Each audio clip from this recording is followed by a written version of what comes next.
For RPA Honda Radio, spot entitled Spirit of Honda, Value, Summer APR. It's a 25.5, ad ID HKBR 5052001, stereo mix with 2 pop.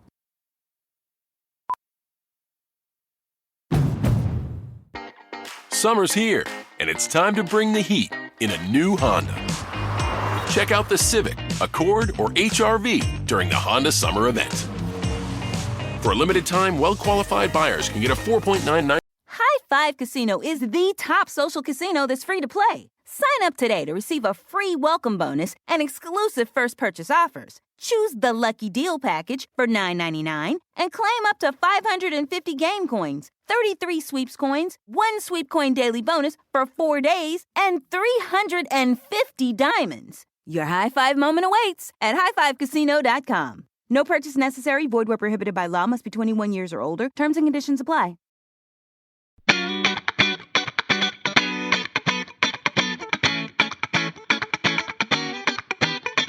Welcome to Bunch Formation, the newest college football podcast. I am Chris Vannini, and I am still reeling from my head-to-head college football 26 loss in our dynasty to my co-host, David Ubben, who is back. I went to Europe and back before this guy could get back on the show. David, what's going on, man? Chris, I'm in the process of moving. No one should ever move. I feel this in my bones. Wherever you are, you just need to plan on dying there. That's just what we need to do. And I hate it. And we'll save a lot of it for the end of the show. But as far as the moving industrial complex, to quote the late great Frank Costanza, I got a lot of problems with you people, and now you're going to hear about it. David is coming from an Airbnb at the moment. You're moving from Knoxville, Tennessee to Charlotte, North Carolina. I'm technically homeless right now. You're kind of like a coach. You're kind of like a coach as who's taken the new job, but hasn't got everything set. Tom Herman living in the dorms, or the coach is living out of the hotels. That's what you're doing. You're not very happy about it, which we'll get into. Well, we'll get into it later. But I'm trying to survive in 1,000 square foot Airbnb with 2 toddlers and my wife and our giant golden retriever. And I've had better times. I'll just say that. We've got a loaded show today. We're going to go through kind of a bunch of news over the last week or so that David or both of us couldn't really get to, including most notably Michigan's NCAA penalties that just came out. I'm also going to look back at that Netflix SEC documentary. I watched the whole thing on my flight back from Europe. Oklahoma quarterback John Mateer's Venmo history, and a lot more, including listener Niall from Scotland has picked his college football team. We will get into that later in the mailbag. Next week, we're going to have a fun episode early in the week talking about our love for college football as we kind of get amped up for the season, kind of our paths to this point, and then it's into a week 0 preview. A reminder, Until Saturday is not coming back. Been getting a lot of messages about it. The Athletic didn't want to continue the show, but David and I wanted to keep podcasting, and the company let us do that. We wanted to keep interacting with you guys, the listeners. So we started the show a few months ago, and with the season finally here, a lot of people have reached out, so we wanted to keep letting people know that the show's numbers are going up with every episode. We can see it. It's great. So a lot of these episodes are somebody's first episode. So that's kind of why we run through this reminder every time as we kind of do a soft relaunch next week. Please tell anybody you know that this is the new show instead of Until Saturday. We've been having a lot of fun with it and looking forward to getting into the season. I know there are a lot of new college football podcasts this year, and we are grateful very much for every new listener. If you haven't checked out the show notes, we've got timestamps in there. If you want to jump ahead to another part of the show, send all feedback to bunchformationpod@gmail.com or bunchformation on all the other social medias. We read every 5-star review on the show. And David, we have 2 new ones that happened while we were gone. Before you get to those, by the way, you should leave as many reviews as you can. We love it. Yes. We love it. It helps the show. I literally yesterday looked up the Apple college football things, and we're moving up. Until Saturday is still pretty high, even though the show is not coming back. So we want to get past that. So please leave a review. Listen to the show. It helps us move up very much. But 2 5-star reviews. First one from Red Raider 806 says, I have followed Ubben since his Big 12 blog days and have always appreciated how he fairly covers all leagues with critical opinions and humor. Vannini has the same traits. If you are looking for a pod to fill that informative, funny, fair, and broad-reaching void left by the Inquirer, these are your guys. And thank you for that. A lot of people, Texas Tech fans, by the way, Texas Tech fans, they're softer right now. They're living their best life. They're just living a dream right now. So shout out to Texas Tech fans. You're much nicer now than perhaps you've been in the past. Another review from Nittany Lions Craig, who says David and Chris are excellent hosts and give an unbiased, insightful take into the college football landscape and happenings within the sport. If you are a college football fan, this podcast will entertain and educate at the same time and is well worth the listen.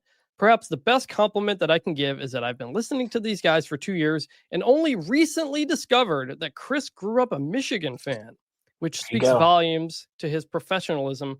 Love the show. Thanks, guys. And his hatred of ugly football. Well, yeah, so I'll talk about that next week. As we kind of next week, early in the week, we're going to talk about kind of our college football history, what we grew up and all that kind of stuff. And I'll talk about that a little bit more. Mm-hmm. Looking forward to that show as we kind of. Chris, we don't want to get down too far. My first college football game, I'll talk about on the show next week, was in 1995. When was yours? First one I went to in person. Sometime in the early might have been 2004. Okay. It was a Michigan game. I was 8. It was an Arkansas game. We'll talk about it more next week. We'll talk about it. Speaking of Michigan, we're going to start off here by jumping into the media scrum. That's why I don't read the newspaper. Because it's garbage. And we start off with Michigan and the sign-stealing scandal. The report was released on Friday, and in it, we learned that Connor Stalions threw his phone in a pond and a hard drive to get rid of the evidence, that he called his group the KGB, that he had a document on how to steal signs, that he was on the sideline for that Michigan State Central Michigan game. Obviously, but nice to see that, yes. That Michigan did pretty much everything it could to try to slow and disrupt the case, deleting various text messages and stuff like that. The NCAA said Harbaugh ran a program that was largely dismissive of rules compliance. There was little, if any, emphasis on following the rules. And basically that there was so much that Michigan did that it's in hiding things that it's actually kind of impossible to know how far it went and how impactful it really was. The quote is, quote, "The true scope and scale of the scheme, including the competitive advantage it conferred, will never be known due to individuals' intentional destruction and withholding of materials and information.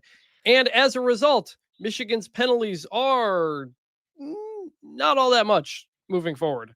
A big fine, potentially somewhere between like $20 to $30 million, a reduction in football visits, a 14-week prohibition on recruiting communication, an 8-year show cause penalty for Connor Stalions, which is a big one, a 10-year show cause penalty for Jim Harbaugh, which will not begin until his previous show cause penalty ends in 2028. So that means out till 2038 that Jim Harbaugh is under a show cause. A 3-year show cause for Denard Robinson, who is no longer on the staff anymore, and a 2-year show cause for current coach Sharon Moore, including a extra game suspension for next year. No bowl ban, no vacating of wins. That's it. So, Ubben, your initial reaction? Well, you got to punish the people who did it. Okay, so that, I think everybody was waiting for a postseason ban, and if you haven't been paying attention to how the NCAA has been operating. There was never going to be a bowl ban. That's just not something that they're doing anymore. It started. Well, I think they've kind of said this, and then obviously the Tennessee penalties. Going back to Jeremy Pruitt's time, that was not going to happen. I think that's the right call, but I think the biggest thing here is, Chris, you grew up around this. It is funny to me that the head of the program is the most Michigan man of all Michigan men, in Jim Harbaugh. And then, of course, the key person in this, Connor Stalions, would also say he is a Michigan man. And a lot of that is like, we do things the right way. We uphold the rule. We do things by the rules. And I think that for better or worse, I don't have a lot of questions about the on-field legitimacy of Michigan's national title. We saw that they got caught and had kind of stopped doing this stuff about mid-season, and they continue to be really dominant. But I think that there is sort of an irreparable harm to the reputation of, hey, we're Michigan, we don't get in trouble, we don't do the shady stuff that the SEC schools do, and this place is down south and the schools in Texas. And it's like, I think now it's a different kind of cheating. Well, obviously, this was cheating, and Michigan men don't cheat, but apparently they do, Chris. So they were never going to take away the 2023 national championship, and I don't think they should have, because Connor Stallions was caught early in the season. Well, and also exiled. I think just vacating wins and titles, I think is stupid in general. We all watched it. I think that's meaningless, but yeah. But specific to 2023, most of everything they did was without Connor Stallions, and some of it was without Jim Harbaugh. You could make the case the biggest punishment Michigan faced in this entire thing was the Big Ten's suspension of Jim Harbaugh during the season, including the Penn State game and the Ohio State game, your two biggest games of the season. If Penn State or Ohio State win either of those games, I think our feelings on these penalties are a lot different, but they didn't. They lost fair and square in those games. And from that point on, when Michigan went on to win the national championship after that, there was no changing that. Charlie Baker himself said the same thing, that it was fair and square, and he didn't expect that to happen. It is notable that at the very first, one of the paragraphs, the whole 74-page report, I've read the whole thing, near the top, it says a 2-year postseason ban should be applied. Yeah. And then it says, except we don't really do that anymore because we don't want to penalize current players for the actions of former coaches. It happened with Tennessee. It happened with Michigan. Tennessee, they fired Jeremy Pruitt and helped out with the NCAA. Jim Harbaugh left, went to the NFL with a lot of other coaches. So how much can you really do? They threw everything they possibly could pretty much at Jim Harbaugh and at Connor Stallions. But in terms of the current Michigan program, there's not much else you could do. Frankly, I think the weirdest part of this is the Sharon Moore suspension, because Michigan has reportedly suggested a 2-game suspension for 2026 or 2025 this year, which the NCAA seems to accept. But those 2 games are games 3 and 4. The reason is because game 2 is at Oklahoma. And not only is that a big game, that is the alma mater of Sharon Moore. And so the idea that Sharon Moore could be suspended for 3 games, then being the 3rd and the 4th game of this season and the first game of next season, makes no sense whatsoever. It doesn't. I think that is, and that feels a little the light silliest too. part of all of this, and kind of makes it feel a bit like a farce. If they had come down and said Sharon Moore is suspended for a year, would anybody be like, oh no, that's too, like, that seems like that would be kind of fair to me. I mean, I'm what a little surprised. That's what Sean Payton got for the bounty gate, right? From the NFL, a year suspension. Yeah, but I mean, I get, you could make a case that there's player safety aspects. I'm just saying a year suspension for a coach has happened. Yes. Yeah. I think that would have been probably fair. It's, we're sort of in a new era here. And I think people are sort of adjusting to, this is what it looks like to get hammered in 2025 in this era of the NCAA. This is about as bad as it's going to get, because you're compromising the integrity of the game. And I think, I still think this entire saga, from the second that I heard about it until now, comes down to one question. How much did you compromise the integrity of the game? How much value is there in stealing signs? And we did a bunch of reporting. I talked to, I think, 6 or 7 head coaches right after this, who felt like it was a pretty big deal, that like, hey, like, yes, this would have a huge impact. There seems to be some pushback since then. But ultimately, and this is mentioned in that report, Chris, despite Connor Stallions sort of pushing back on it in some interviews, if the head coach is giving a random analyst a game ball, like, I think they know the value and the amount of effort when he spent $35,000 on tickets. And I think that's what the NCAA said. Like, the NCAA said, you're not creating a group of people called the KGB, asking and teaching them how to get dirty film and spending tens of thousands of dollars to do this if you don't think it's worth it, if you don't think you're getting some kind of advantage. Now, can you quantify that exactly? No, not exactly. And the committee even said that. But you're not going to these lengths unless you think it's working for you. And it's working for Connor Stallings because he's right next to Jim Harbaugh and he's getting a game ball after you beat Iowa. So I can tell you, I've covered this sport a long time. I've never heard of an analyst getting a game ball after a game. I just have never heard of that. So that's the other interesting thing. So there's another part of the report where they're like, everybody in the program, like, kind of like pretended not to know. Like an intern brought it up to somebody and a coach said, like, I don't know what you're talking about. Don't talk about that. And so that happened like a few different spots. This is before it became public. It says a coach from a conference member reached out to a Michigan assistant coach to say that they heard this was going on. And that coach took it to, I think, a coordinator who said, "Oh, I don't think we're doing that," or whatever. So like it was known, and everybody kind of like tried to turn a blind eye to it. And the blatant, I mean, the NCAA, yes, the penalties are not that much, but in the report they do totally hammer Michigan for not paying attention to the rules like at all and actively trying to ignore them. And they skewer Harbaugh with that. And there is some reputational harm in that. Does it matter? Probably not. He's in the NFL. He might go win a Super Bowl. Who cares?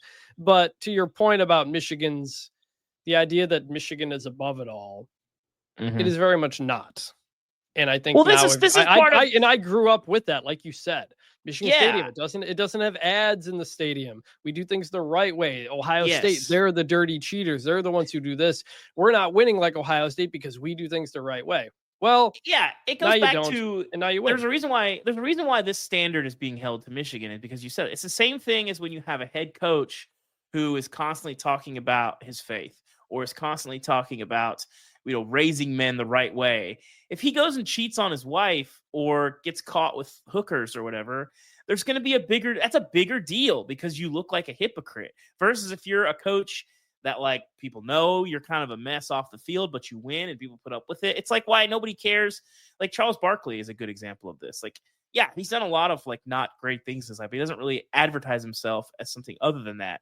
But when you're Michigan and you hold yourself up as the standard and we do things, like you said, the right way, and it finds out that you've been doing things not the right way, well, people are going to come down on you harder for that because you've been being pretty hypocritical and not holding up the ideals that you claim to, hold as the standard of your program. So I don't think it's a double standard. This is sort of self-inflicted, where if you talk about being something and you're not that thing, what is it? A Michigan man doesn't lie, cheat, or steal. I mean, there's a lot of that going on. Not to mention all the things regarding Bo Schembechler and what he knew about the team doctor and all the sexual assault things going on there. But to go back to an earlier point, saying this is all the NCAA can do. A couple things. In terms of vacating wins, we asked the people from the committee on a media call, and they said you can only vacate wins if there is ineligible competition, basically a player who shouldn't have been allowed to play. That was not the case here. So it wasn't even a penalty to consider because they couldn't do that. The other thing is the Collegiate Sports Commission, the CSC, that is kind of like running the revenue sharing stuff now. They are tasked with revenue sharing penalties. So if you commit penalties by going over the cap or doing these other types of things, that will be the organization that doles out those penalties that could slice your salary cap for the next year, for example. The NCAA in this report admitted, like, look, normally we might cut scholarships here, but we kind of can't now or don't know if we should because there's roster limits and that type of stuff. So the changing landscape of college sports also played a role in what those penalties were. And basically, they were like, there's certain things we can and can't do. So we're going to give Michigan triple the highest fine we've ever given somebody, which is previously Tennessee. We're going to plaster Connor Stallings and Jim Harbaugh for not cooperating. We're going to give Sharon more kind of a weird penalty. And that's it. That's ultimately what it is. I in terms of, so like, how do you feel about that? I mean, our friend Nicole Auerbach asked the group, like, is this not going to deter people enough? Was it worth it for Michigan? I think everybody associated with Michigan would say 100% this was worth it. And I don't think that's a good message coming out of this if you're the NCAA. Well, I think at the end of the day, now, probably not. But I think this goes back to the existential issue that college sports is facing, where there has to be a set of rules where you're not going to get sued. And I think if you can get something close to a CBA with the players where you can cut revenue sharing or you can cut, I think if you cut scholarships, you're going to be can. I mean, technically they say they can. But but the point is that if you do that, they're going to be pushing back in court saying you're limiting player compensation. This is antitrust. You're going to get sued. You're going to lose. But if you can have a CBA that says, hey, if you do this, we are allowed to do this. Because I think most people, if you're making the rules up from scratch, I think want to deter this kind of cheating. But there's not those rules in place right now. So I think we're just stuck in that weird middle ground. So the short answer to the question is no. I don't think this is enough of a deterrent. But I think as you build college football into something that does have a more clear set of rules, and that includes enforcement for penalties that are agreed upon by both sides, I think you can create a system where it does. But right now we're still in sort of the lawless middle ground of the old world where, the Miamis and the USCs and all these programs, and we're getting hammered and just crippling their program, to now it's like, well, your hands are tied legally. Like, I think when I look at these penalties, I don't see a lot where I'm like, if they went in court, they probably would win that. I mean, I think all this probably holds up. Jim Tressel was suspended by the Indianapolis Colts after Tattoogate in the NFL. I think Terrell Pryor also faced a suspension when he went out in the supplemental draft as well, like for tattoos and impermissible benefits. Like that's a whole different free tattoos. We're talking about hundreds of dollars. Look, you mentioned some of them. Like, we all remember many programs getting hammered for different things, Miami, Penn State, what have you. And you say, well, what about this? What about this? The NCAA is trying not to do that anymore. It eventually gave those wins back to Penn State, I believe, that it had vacated. So like the NCAA used to get hammered for penalizing the kids and the players, the Penn State kids who had nothing to do with Jerry Sandusky. So like it's trying to change that. And the result is this, which is, if all the coaches who committed the violations are gone, we'll do what we can. But if you're Tennessee, if you're proactively helping us and firing the guy and stuff like that, we won't hurt you that much. And I think that's really all they can do at this point. Specific to Sharon Moore, here's what the NCAA said about his deleting of text messages. 30 minutes after the first report came out, he deleted an entire 52-message text thread with Stallions off his personal phone. The next day, he deleted another message from a phone. He did not immediately disclose that he had deleted any messages. When questioned by enforcement staff, he initially blamed it on a storage space and then later admitted to deleting them as an emotional reaction to the news. Mm-hmm. Do you buy that?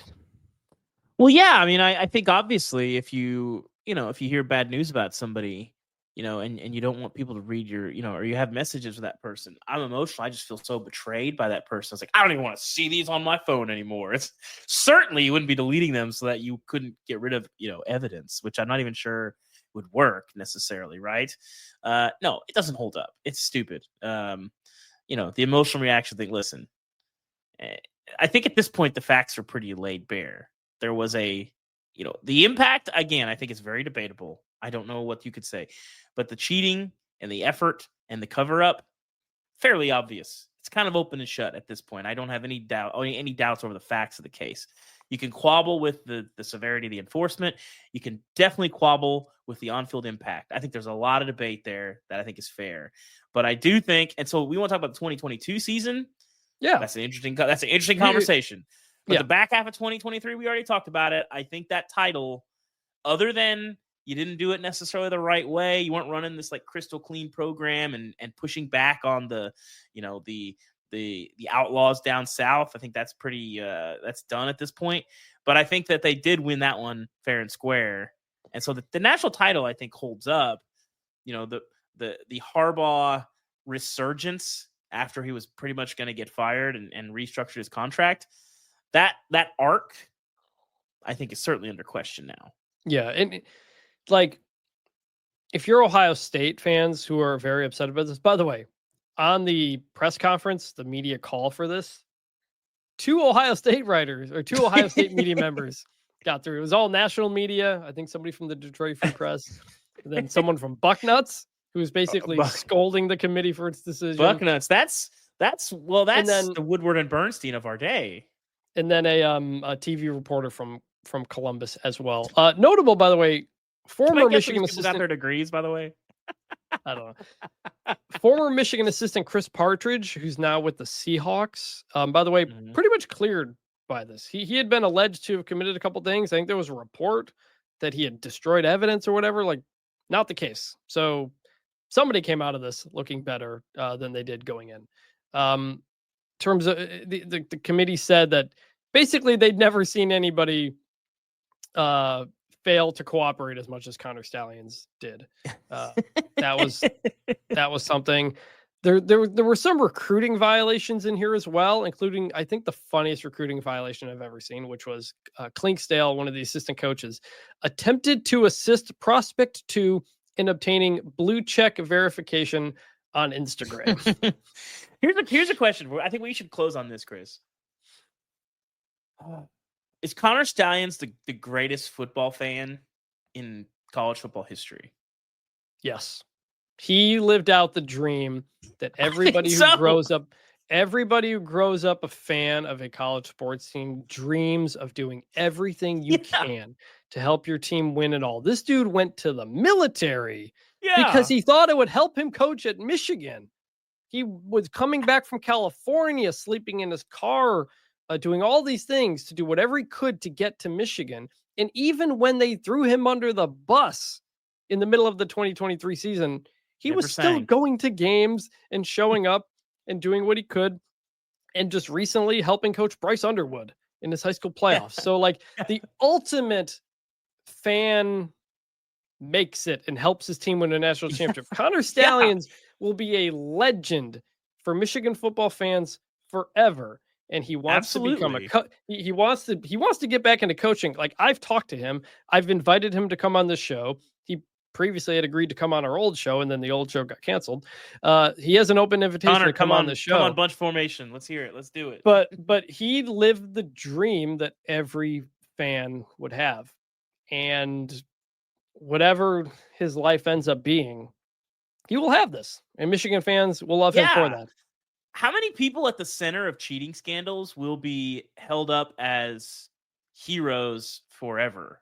I mean, most of the time, it's like most of those people become pariahs. And I think obviously he'll have to keep his arm's length from the program itself. But from the fan base, I think generally he will be regarded as a deity for the rest of his life. And I'm thinking about SMU, from a fan perspective, I guess probably deservedly so. Yeah, and the last thing I would say is, like, Ohio State fans are really mad about this. It ultimately comes down to this. You had a chance to stop them from winning the national championship. You played them. They didn't have their head coach. You lost.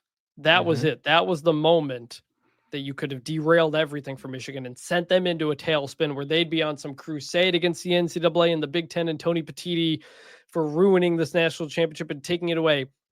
Instead, you lost. And then you lost the next year to Sharon Moore again and had a big spat. And you go win the national championship, and everyone's going to remember you lost to Michigan that season. So that rivalry is in an incredible place. Ultimately, what is the lesson from this? I think the lesson is certain aspects of cheating and not cooperating can pay off if you finish the job. You know, if Michigan loses Harbaugh and then loses to Penn State and loses to Ohio State, was it worth it? Probably not at that point. The cost is you got a national championship. You cost, I think, the program a decent bit of its sort of reputation. Whether or not you care about that is probably a matter of perspective. I think there's some Michigan fans who probably do care about that, who might say, I don't know if this was worth it. I think those people are probably in the minority if you're hanging a banner. Psoriatic arthritis symptoms can be unpredictable. I had joint pain and I couldn't move like I used to. I needed relief. I got Cosentyx. It helped me move better. Cosentyx secukinumab is prescribed for people 2 years of age and older with active psoriatic arthritis. Don't use if you're allergic to Cosentyx. Before starting, get checked for tuberculosis. An increased risk of infections and lowered ability to fight them may occur, like tuberculosis or other serious bacterial, fungal, or viral infections. Some were fatal. Tell your doctor if you have an infection or symptoms like fevers, sweats, chills, muscle aches, or cough, had a vaccine or plan to, or if inflammatory bowel disease symptoms develop or worsen. Serious allergic reactions and severe eczema-like skin reactions may occur. Learn more at 1-844-COSENTYX or Cosentyx.com.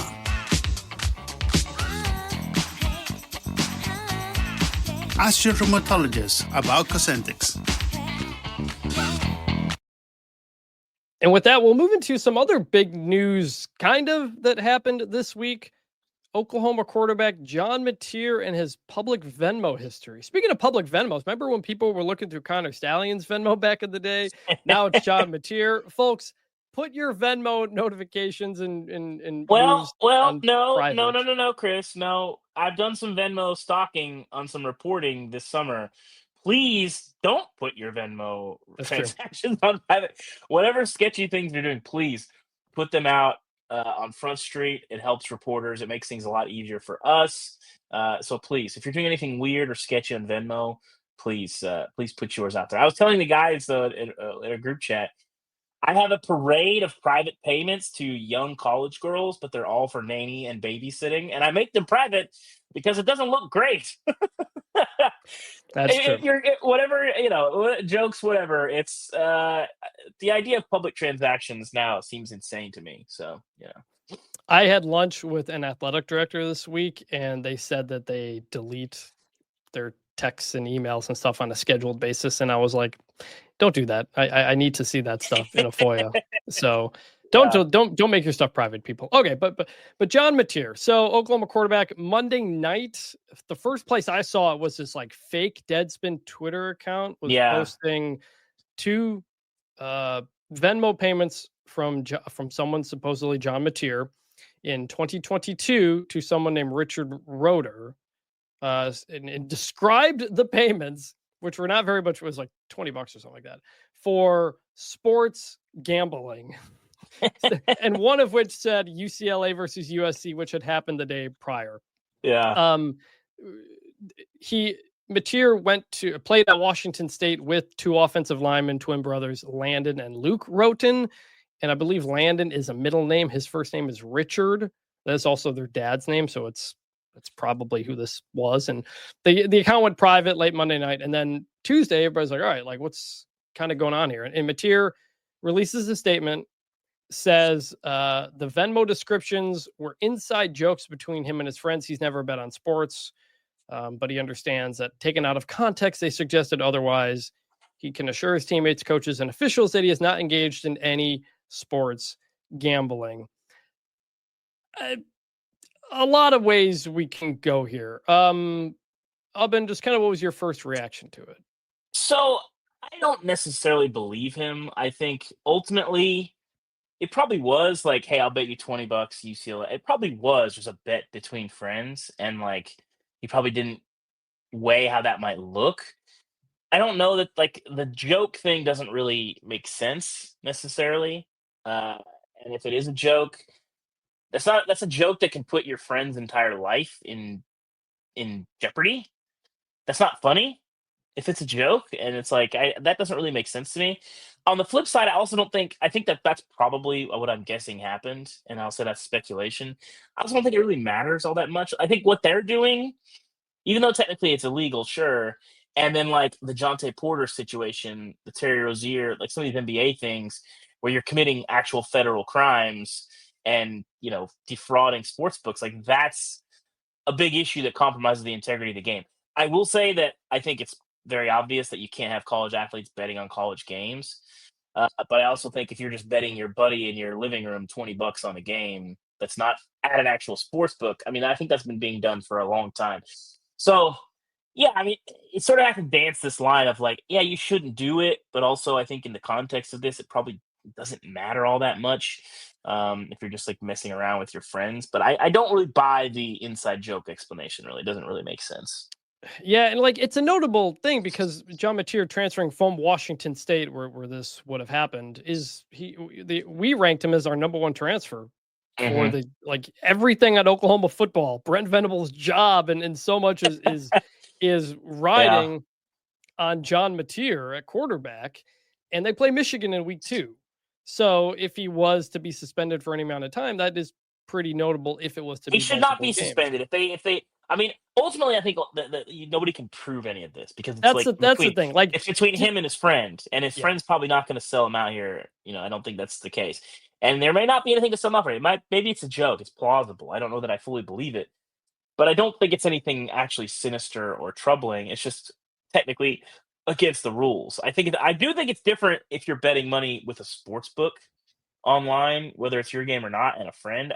Maybe I'm insane, but that feels just kind of different to me. I don't know, Chris. Maybe that's dumb. Well, that's how you get caught. Exactly, because they have all this tracking data. All the sportsbook have all this tracking data. That's how a lot of players have been caught in the first place. You had the big FBI sting or whatever it was with Iowa State that Hunter Deckers lost all his eligibility because he bet on an Iowa State game when he was on the team. Like that cannot happen. I mean, that's another level. That cannot happen. So there is a collection of this, which was, well, we made sports gambling legal and it's everywhere. You can't, you have to expect that this is going to happen and athletes are going to do this. And you've got stuff going on with the Cleveland Guardians right now as well. But like betting on sports and especially your own team in your own sport, that has always been an obvious, no, you can't do that. Can't happen, period. And for against, I don't care. Yeah, and Charlie Baker, and by the way, that is a USC team that Washington State played earlier that year. That Mateer and them played. Charlie Baker, since he became NCAA president, has been trying to pull back on penalties for gambling, lessening certain penalties and stuff like that. Because it used to be any gambling, permanent ineligibility. Like that's what the rule was. And so he's pulling back on some of that. And in the summer, the D1 Council put forth a proposal to allow college athletes to bet on pro sports where it's legal, but continue the ban on college sports. And so like the NCAA is saying, look, like it is legal and it's part of the culture. We're trying to maybe not be so hard on it, but ultimately, I don't think anything will come from this for Mateer. I don't think anything necessarily should unless you can prove something actually sinister happened, which I don't think it did, and I don't think you could. Even if it did, I don't think you could prove it. It's literally between two guys. So yeah, and I mean, Mateer said like I have not done any sports gambling. So like if somebody finds something else he did, then that opens up a who knows what. Well, it's like so. I think the comparison here would be like, so let's say okay. You play a poker game with friends before you're 18 and everybody's putting $20 in the pot. Okay. Yeah. That's illegal. That's like not allowed by law. But if you have a fake ID and you go to a casino and you're playing poker, I think those are different things to me. And maybe that's dumb, but I feel like that's just like pragmatically understanding how people work. And that's going to take us into the next segment, which was that SEC Netflix documentary where there was a poker game between players, and they were like, look, the FBI is not barging down the door for guys just playing some poker with each other, which is true. Ultimately, like it is like the lines get blurred and you just hope it really was a one-off thing with his teammate, if it was even that, or if it's an inside joke, which is what he says it was. I don't know. It is like, I don't know. I can, part of me can kind of buy the idea that like writing sports gambling is so obviously stupid to do that like there is a part of me that could believe that. Well, I will say, Chris, we're podcasters in the moment, but we are both reporters by trade. And I think one thing, the baseline is follow the money. But the second thing is never think someone is too dumb to have done something because people will surprise you. Mm-hmm. I just think, again, I just don't think that there is any real harm done here. I think you got to say, like, we can't prove it. I think if you could prove it, you had a $20 bet at DraftKings on UCLA USC, that's probably suspendable to me. Like you can't have that. But if it's just two friends messing around, I don't know. Maybe I'm dumb. I just think it's a different thing, and I don't know. But ultimately, don't do this. Don't put yourself in this position. Athletes, don't do it. And I can tell you, like, we are still looking into it. Like I found out that Landon's name was Richard through some random family page I found online. So we will see. We will see what happens from there after that. But speaking of that SEC Netflix documentary, I watched the whole thing on my flight back from Europe. And it was 7 episodes. They're about 45 minutes long. Mm-hmm. And, this didn't even come out that this was happening until after the season, until like after it had all been filmed and stuff like that. Well, technically, Chris, myself and Seth Emerson broke this last June. Okay, that's what it was. Like 15 months ago. But yeah. Okay. But my overall thought on this, I thought it was extremely boring. Mm-hmm. Outside of a couple of things. We got a lot of Shane Beamer in South Carolina was good. We got a good amount of Diego Pavia Vanderbilt that was good. So much Brian Kelly. And like the rest of it was like kind of whatever. I didn't get a feel for what it's really like to be in any of these programs. I didn't get a feel for what it's like in these SEC college towns. And I think the biggest problem for me was it was either too much or not enough. Mm-hmm. Because you had like 12 teams over 7 episodes. So you didn't really get deep with most of them. You throw in Tennessee and Kentucky and Mississippi State very late. And it's like, I'm not invested in these guys at this point. Yeah. You had none of the top teams. You didn't have Alabama, Georgia, Texas, Ole Miss. And Alabama had one of the most interesting seasons of anybody in the country last year. So yeah, so that was my first reaction, because the same week Netflix had a WWE behind the scenes documentary that I thought was really good. Mm-hmm. This kind of bored me. What did you think? So I'll start by I'm concerned that college football fans are not the target audience for this show. I think that's where I would start, is like, if you consumed the season and you understand all the things that they're talking about, there's an element of this is really basic that I don't really need to see. When you're building up this Vanderbilt situation going into the Alabama game, there's no suspense as a college football fan of like, wow, man, they think they can do that? And I think it's different when you had people coming in, because I would compare this one to obviously the F1 show made by the same production company, Box to Box. And that created a lot of American F1 fans. I found that show kind of boring, but I also don't really like cars, and I don't really like car racing. I tried to watch it because so many people were watching it, and I just didn't like it. Same. And so, that's fine. People can like it. But I think obviously the gold standard, at least for me, was Last Chance U, where you did get a feel for this is what it's like in these towns for these players. You're seeing them like in the dorms. You're seeing like, Scuba, Mississippi is not necessarily somewhere that you would like to end up. You understand why the players want to get out of there. So the show felt a little, I won't say inauthentic, but like we didn't talk about players and the money aspect. The fact that these guys are millionaires. And, there's just like literally an existence that didn't. That's not a thing until like 4 years ago. I mean, maybe you're even 2 or 3.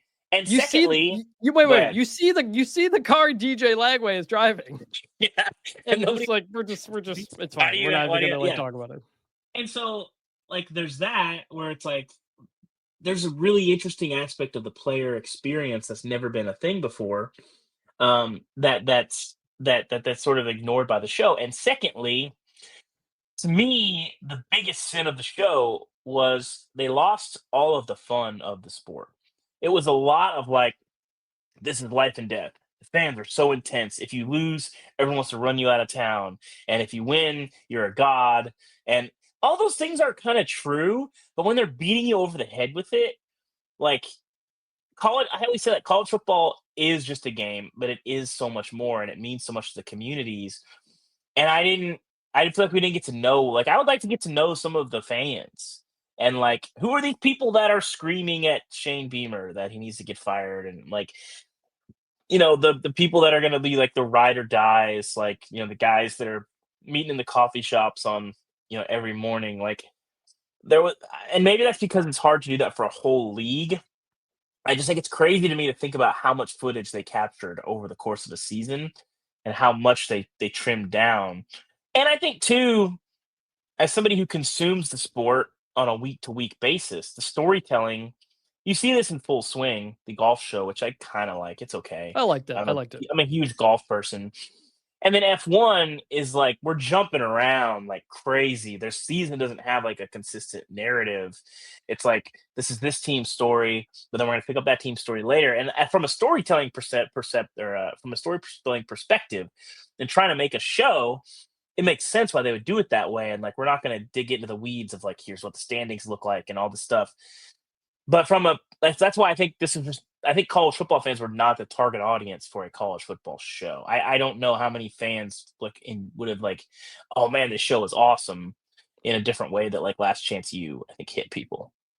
I think, well, Niall from Scotland, by the way, who is a new college football fan and is picked his team, spoiler alert, through the show. We'll get to that in the mailbag. So it does work on some of it there, but like Billy Napier and the possibility of getting fired, that was all one episode. Like he's about to get fired, they think. Then they beat Kentucky and DJ Lagway looks great. And then boom, we fast forward through the rest of the season and it's fine. And so I was like, whoa, okay, we didn't really, because they weren't at recording every game. They kind of had to pick and choose where they went and how it turned out. So that's part of it. I think that the 7 episode, I mean, am I crazy to suggest that this is like a 20 episode thing? That's what I'm saying. Like it's either focus in on like one teams, one or two or three teams, or everybody or all the good teams, and make it like 10 to 20 episodes. I think that's why I thought it was in a weird kind of mushy middle ground type of bit. Yeah, so, I think that was my thesis for all this is I think just watching the show, it felt like it was being made for someone else. Even and that's the other thing. It comes out now, and it's very much presented almost as a preview for 2025 to get you ready for this season, because almost everybody featured in the show that is gone in the NFL. Like almost everybody in the show is back except Graham Mertz, the quarterback in Florida, who went to the NFL. But DJ Lagway's back, Lenore Sellers, all the coaches are back. Diego. So Diego Pavia's back. So I think that's almost kind of what it ended up becoming, because you have this life and death. If you lose, you get fired. Well, nobody got fired, so there wasn't any fired coach to kind of check in on. And so I assume they've got to be doing a season 2, maybe. I'm curious. I haven't heard specifically. I can ask around. I mean, I think I don't know if that was that well received. Really, I think people were kind of like, maybe okay. not. And even the clips that went viral weren't that great, weren't like that interesting. Well, so there was that Brian Kelly one where he's talking to Trace Armstrong, his agent from Athletes First, in the car, and Brian Kelly goes, it's weird. My agent is also representing some of my players, and then they just leave it at that. It's like a minute long scene, and I was like, wait a minute, weird. Like let's go into this a little bit more. It's a big deal. That was like the only spot they really kind of talked about money and all that. Money, And they kind of had, we got a lot of LSU, and it was mostly kind of boring, I think, but LSU was probably the biggest program. They're the best program in the show because everybody else, nobody else wanted to do it. Their season was kind of boring last year. Like people were kind of like, it wasn't like LSU wasn't a disaster last year, but they weren't good enough. But they're also like resetting with coordinators and all this other stuff. Like it was interesting them like getting up for Alabama and seeing that, and then just getting destroyed and kind of the fallout of that. And then fortuitous, they're at the Vanderbilt Alabama game. That was great. I think the Vanderbilt and South Carolina is where you got the best stuff. Absolutely. Yeah, I would agree. And so like we're not saying it was terrible or anything. Like there were good spots. I understand like what you got to do if you're a production company and if you're Netflix. Like you're not making a show for college football fans. You're making a show for the gigantic Netflix audience that doesn't really know about this world. And so that's cool. I get it. And I think that's a good way to do it. I think that's how you have to do it if you're Netflix and if you're the production company. But I think as a college football fan, I didn't really enjoy it. I probably will watch it. I'm not going to, like, if they make a season 2, I'm not going to not watch it. But my expectations were pretty minimal coming in. And I would say that, like, maybe fell just short of them. And I think next year they'll be pretty low. Whereas, like, the quarterback show and the receiver show, I thought that was going to be, like, PR, Like, I love those shows. Like, those shows were super, super interesting, where I thought it was just going to be like an infomercial for like Jared Goff, or like whoever was on season 1. And it was not that at all. Like, the Kirk Cousins stuff in season 1 was like super, super compelling. And so I was hopeful that we get that, but obviously completely different production companies and all this different stuff. But I think you have to, like I said, when we're talking about this Netflix show, it's going to be naturally compared to those shows and Last Chance U and the F1 show and the golf show. And I think of those, it's probably my least favorite one, which was a little surprising. Yeah. And look, like ESPN Plus does team documentaries. Amazon did one on Michigan once. There's so many sports documentaries out there. Some good, some not so much. So, but with that, tied into that, let's jump into the mailbag. I'm not going to, so quit asking. We're going to start with Niall from Scotland. So for new listeners, Niall was an NFL fan. He got into college football, kind of ended up being through the video game and stuff. And early in the show, he sent in an email asking who he should pick as his team. We gave him some recommendations. He was going to take his time with it. I got an email from him recently. Niall said, I've been watching the SEC show on Netflix, and I'm ready to commit to a team. Maybe we can get 3 baseball caps and a video or something. If your listeners are interested, I am officially an Auburn fan. I can't explain it. They spoke to me. Looking forward to seeing what Keldrick Falk and Cam Coleman do this year. He also followed up to tell me that he made his choice midway through the show, but that he also liked Shane Beamer and Texas A&M, and those were some of the other teams as well. And he added, I'd been playing CFB 26 with Auburn a bit. I like the fact that they're a storied program who haven't necessarily hit the heights recently. They've got a good rival to hate in Alabama. I think they'll be a fun ride. David? Yeah, Niall, my guy. So some of the teams suggested. We had suggested, I think, Ole Miss, Oregon. Threw A&M in there. A&M was in there. Auburn was definitely not in there. I don't know if remember. I think we had Boise in there. So yeah, Auburn. What do you think? So from a trajectory standpoint, tremendous pick. You're buying into the Hugh Freeze. You're going to experience the fullness of Auburn football, right? That's what you're sort of hoping at this point. I'm skeptical that will be the case. We'll see. It's kind of a do or die sort of year for the Fighting Hugh Freezes.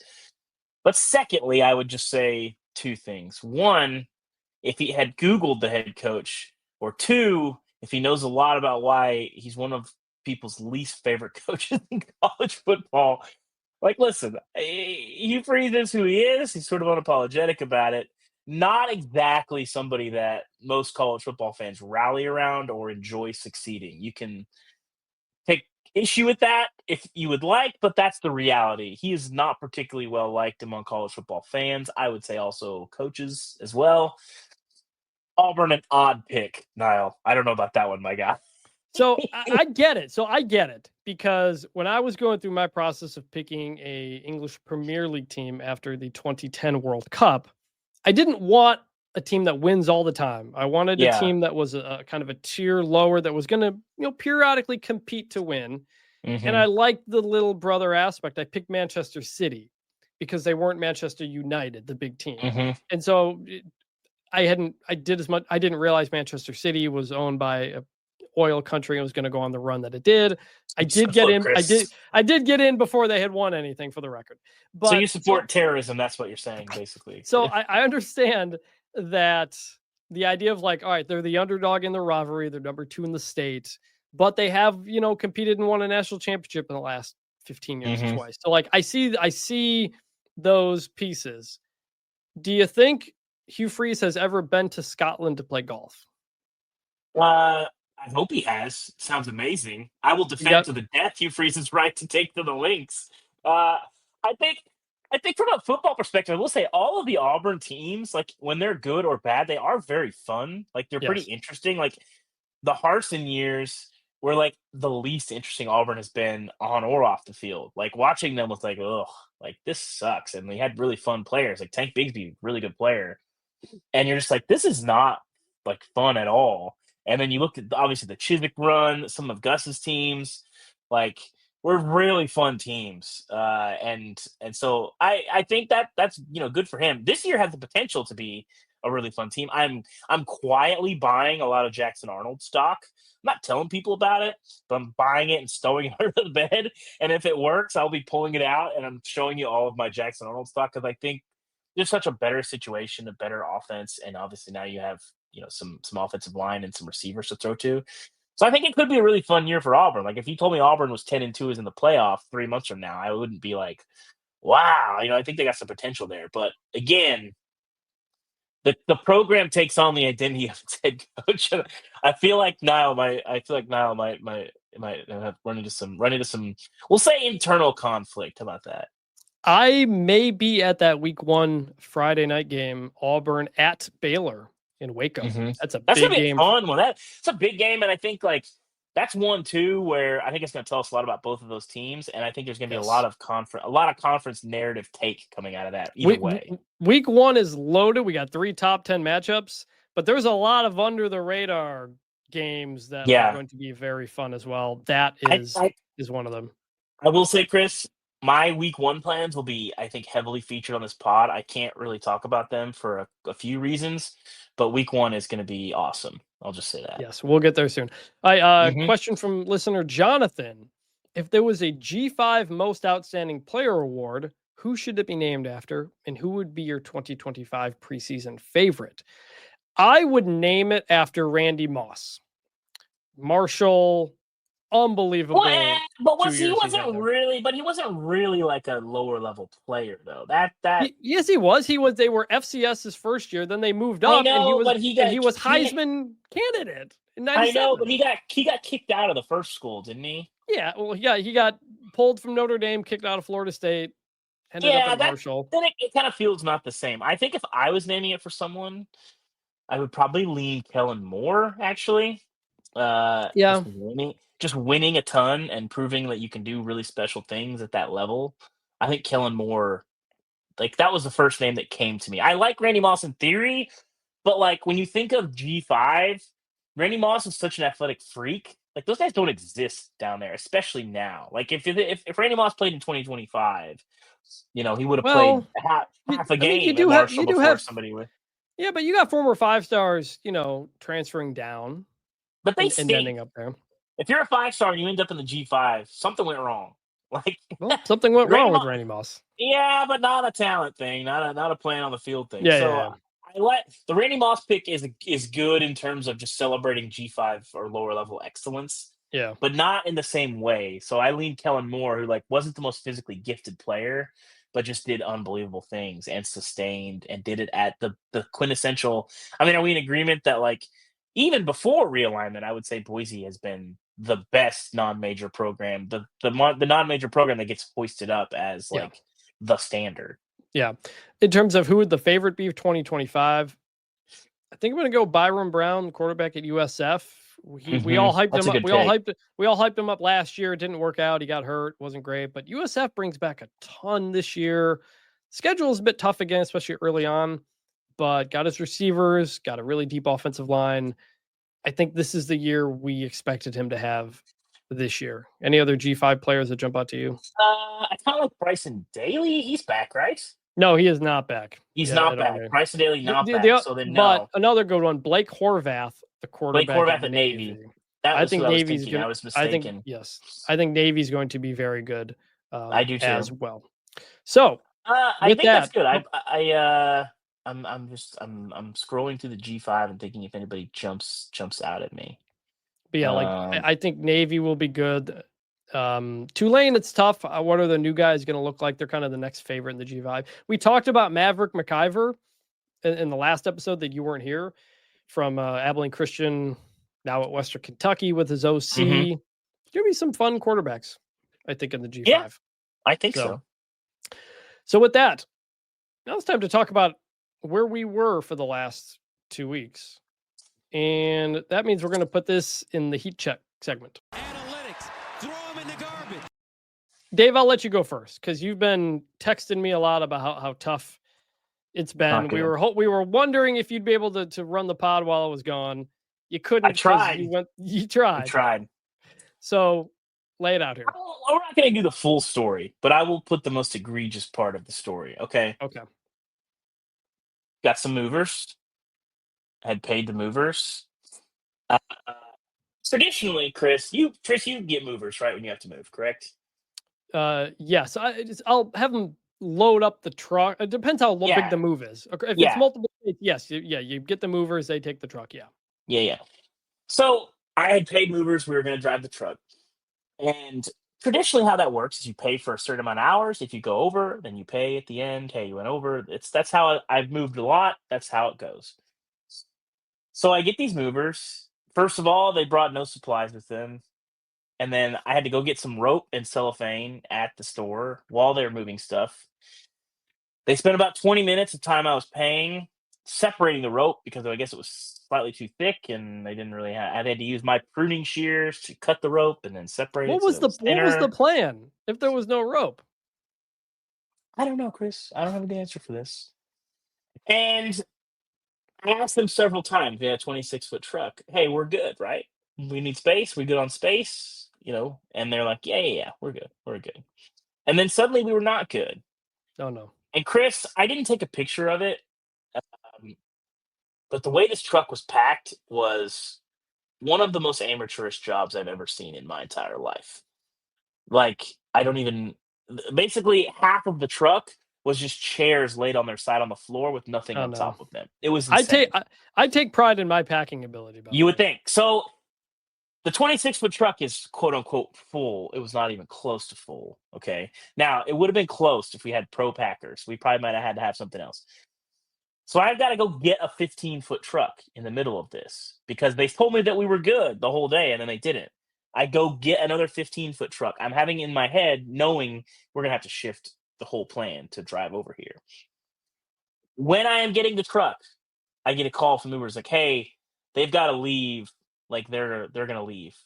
Like the movers are just going to leave when there's a lot of stuff still in the house. And I'm like, well, can they move the furniture into the garage? And they're like, they don't have time to do that. I'm sorry. Was their time up?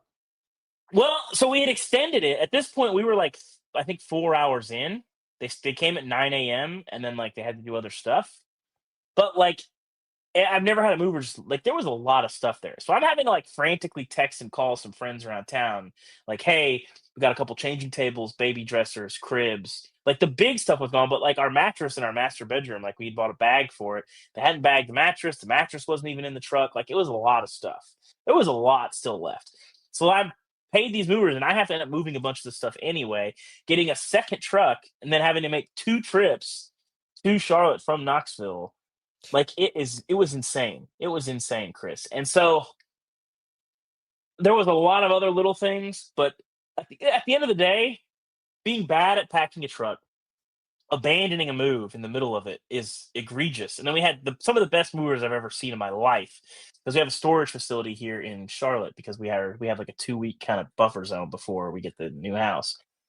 And watching them pack the storage unit was, I told you, someone who just witnessed the Sistine Chapel, I said it was like watching Michelangelo paint the Sistine Chapel. This was art. This was packing the way that packing was supposed to happen. Like this is what it was like watching, Tom Brady in his prime, Michael Jordan. I mean, these guys were unbelievable. And I was talking to him about the process, and he's like, you just have to see it in your mind. He's like, it's like that beautiful mind gif where you can see the shapes matching up. And like, maybe I'll take a picture of our storage unit because I had 2 units and then like another little kind of third smaller unit, and they are packed to the ceiling. And it is, just looking at it makes me proud to be an American, honestly. It was watching something special.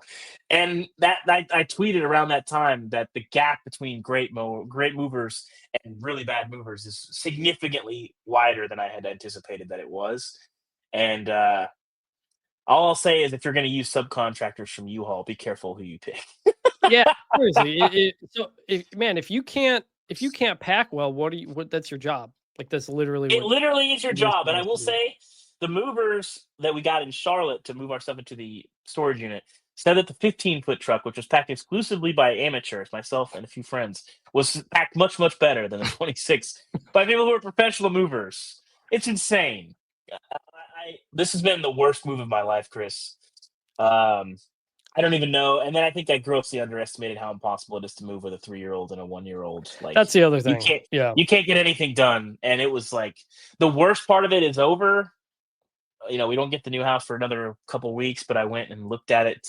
We went around there today. My wife had not actually seen the physical house yet, so she was excited. We're going to be okay. But Chris, I was in some dark places this week, man. I would not have been in potting shit. If I had come in here and tried to podcast, it would have just sounded like an Elliott Smith record, I think. People would have just not been in a good place. Yeah, you were not in a good place. I was in a great place. Not gonna lie. Tell us about your European vacation, Chris. I went to Rome. I went to Naples. I went to Paris. I'd never been to Europe. I'd never been to another continent, and it was perfect. Weather was perfect. Hotels were perfect. Everything we did, everything we wanted to get. This is the opposite of moving, I think, Chris. That's what this is. I saw the. Well, that's the thing. Like going to another place with just a suitcase, way easier than a whole truck of stuff. I saw the actual Sistine Chapel. In Italy, I got several times, and I took pride in this. I got confused for being an actual Italian, which is good. That's impressive. It's a Vannini. Yes. All the old guys there reminded me of my late grandpa, who died a few years ago. He was the direct son of Italian immigrants who came from Bologna. So it was good to know he was authentic. Reminded me of him. He had always said, my grandpa always said when we were kids, he was going to take us to Italy because he would periodically go over there and see the family. We never got around to it. We didn't push him on it. And now we've kind of don't have that connection to those Vanninis because I don't even know who they are anymore. But all three totally different places, which is nice. They didn't at all seem similar. You can pretty much get around everywhere with English, by the way. Interesting. Which is notable because, there's so many different languages over there, but you can get around pretty fine. It's notable because Michigan's going to play a game in Germany against Western Michigan, or at least they're looking into it. That will be interesting. The first person I saw in my hotel in Rome was wearing a Buc-ee's hat. So there you go. I spent some time with some Buc-ee's last week. Chris, I have 2 questions for you from your European vacation. The first one, you are notably not a food guy, which is insane. Correct. Yeah. Are you still not a food guy after having been to? Because if I went to those places in Europe, I would mostly be talking about the food. Well, did you soften on this? The other thing is that all these places were exactly as stereotypical as you think they are. Literally every other shop in Italy is a pizzeria, and all the pizza's great. In Naples, they grow the tomatoes are on the base of Mount Vesuvius. And that in the tomatoes there were incredible. Best pizza I've ever had was indeed in Italy. Look at this. Chris, you might be coming around. You might be becoming a food guy. My second question for you. I would call myself an art appreciator. I can get the significance. It's cool. I don't particularly like it necessarily. Like, I'll enjoy going to a museum once in a while, but it doesn't really do much for me. The Sistine Chapel hit, Chris. Yes and no. Yes, because you're like, whoa, that's it. That's the thing. But a little bit no, because it was not nearly as big as I thought it was. So I have no frame of reference for how big it is. You go through the whole Vatican Museum. It's like a normal museum. But then you get into these places with these giant frescoes. These ceilings are painted. The walls are painted. All these incredible things. Huge and all that. And then you eventually get into the Sistine Chapel, which I think is where they do the conclave. I got in there and I was like, oh, this is like the movie Conclave.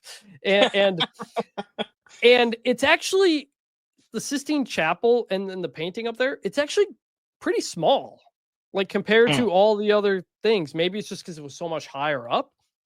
But it's also a dark room compared to all the others. And you're not allowed to take pictures. But I snuck one in there. Why is that? I don't know. It kind of felt like the Masters, where they want to keep it, old school, no phones, all this kind of stuff. You could have your phone in there, and they would just tell people, no pictures or what. They're not going to arrest you or anything. But it felt like they did treat that area different than all the other areas. So probably less pimento cheese, I'm guessing. Between that and I went to the Louvre and I saw the Mona Lisa, which was actually easier than I thought it'd be. It's just kind of a crowd of people. Sucks, actually. It was fine. I was just like, oh, like that's it. You just kind of wiggle your way through a crowd of people and you get up close, you take a picture, and you're like, all right, that's cool. Didn't throw any soup on it or anything like that. But in terms of art in general, I was much more impressed by just like the big ones. Just like, man, like this took a lot of work. It looks really good. The ceilings and all that, as opposed to just like we saw a million little paintings on the wall, and I was like, whatever, this all looks the same to me. I don't really care. You sound like an SEC defensive line coach, Chris. Yeah, but it was legit impressive. Some of like the big ones, like the Napoleon crowning painting. That thing's gigantic. That was in the Louvre as well. So had to do that. Site of the Da Vinci Code. I retraced some of it because I like that stupid movie. I don't like that movie at all. It sucks. Yeah. And so that was good. Did not see much college football of anything anywhere. Actually, I was kind of surprised. Saw like a handful of mostly NFL hats and stuff like that. I saw a Detroit Tigers guy. But it really was a total disconnect from work, from college football. It was great because the time difference, the first half of the day, nothing's happening on Twitter, so I'm not on my phone. That was refreshing. Missed a lot of stuff overnight, based on that. But overall, great trip. Highly recommend. I hadn't gone on a big vacation forever. I had saved up all my airline points, my hotel points, all those things we get as sports writers. Yeah, that went to this, and it was great. I have not been much to Western Europe. I've been to a ton of Eastern Europe, Germany, Austria, really, all those with Switzerland, all those places. I have not been to Western, so it's on my list. But I did study abroad in Australia, so yeah. Oh, I didn't know that. Yeah, you're a well-traveled man here. Not as well-traveled as I would like, but decently. No, a little piece of family lore. My sister married an opera singer who lived in Germany, so we visited them like a lot. So been around.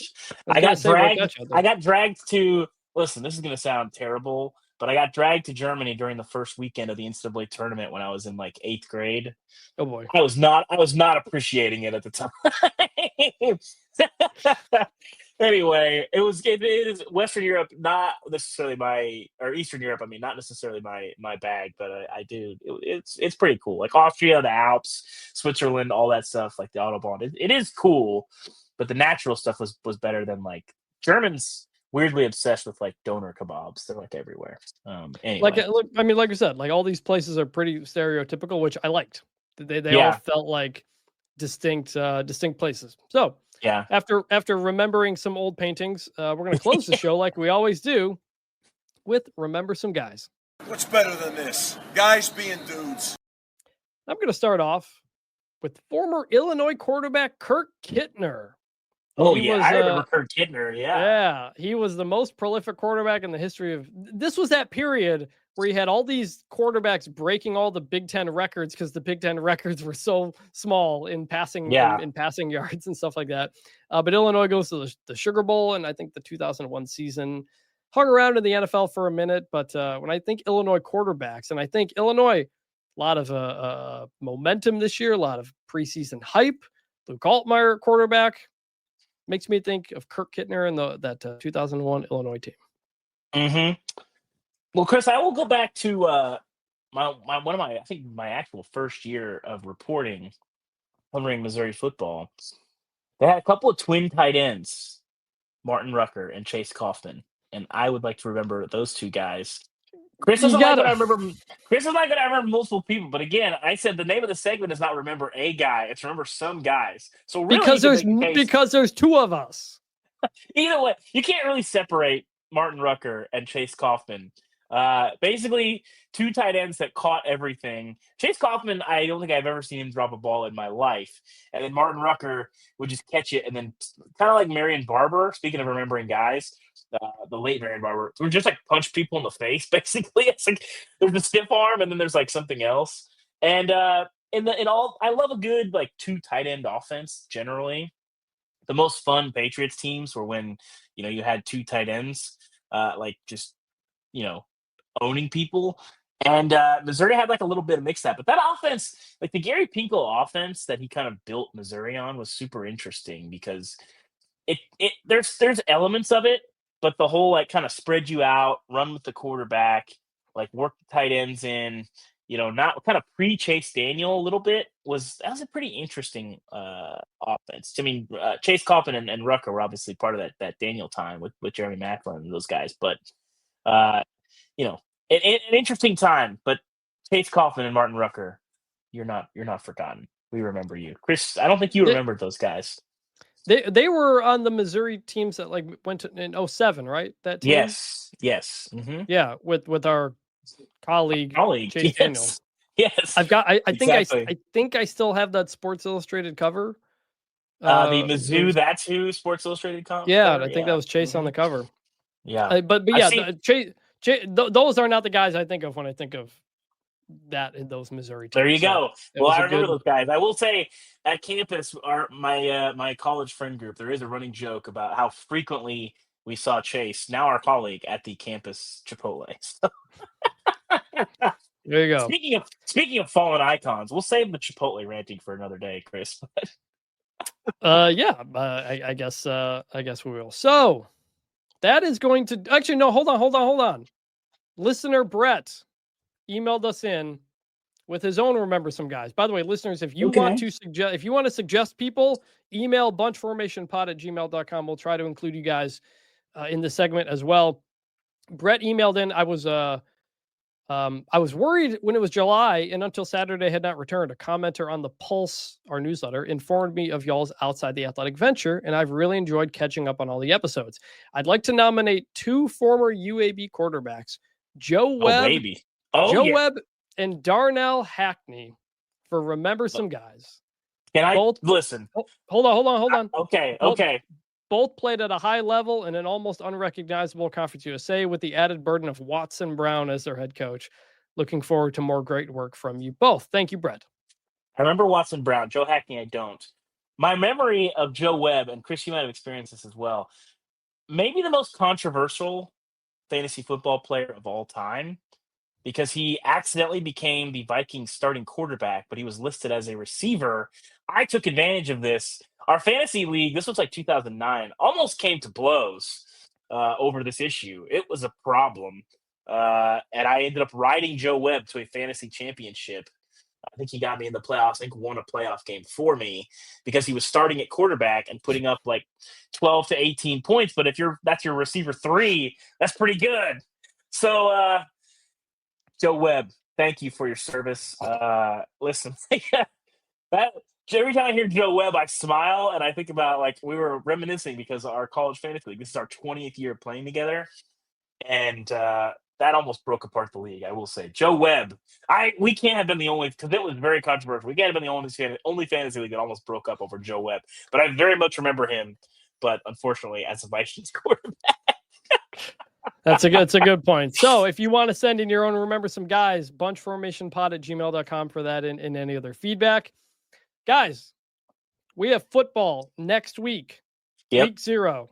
It's finally here. Games. Good games, week 0. We'll get into those, I think, later in the week. Early in the week, you and I will be back together to kind of just go through our college football history together, why we love the sport, why we do this for a career, and just kind of talk about how much we love college football in a period of time when I think there's so much talk about the things that people don't like about college football or all the problems it has. As we're at the season, I want to talk about all the things that we love. So we will do that next week. We're back up and running. Appreciate everybody who survived that period of time where both of us were out, but we are back. Looking forward to the season and talking some actual college football. We appreciate every single listener to the show. Every episode's got new people. I'm loving seeing where the numbers are going, the feedback we're getting from you guys. Please keep that coming because we are enjoying the heck out of this. So for David Ubben, I'm Chris Vannini. We will talk to you next week. I'm hoping to bring back the turnover chain, but it's in my storage facility somewhere. We'll find it.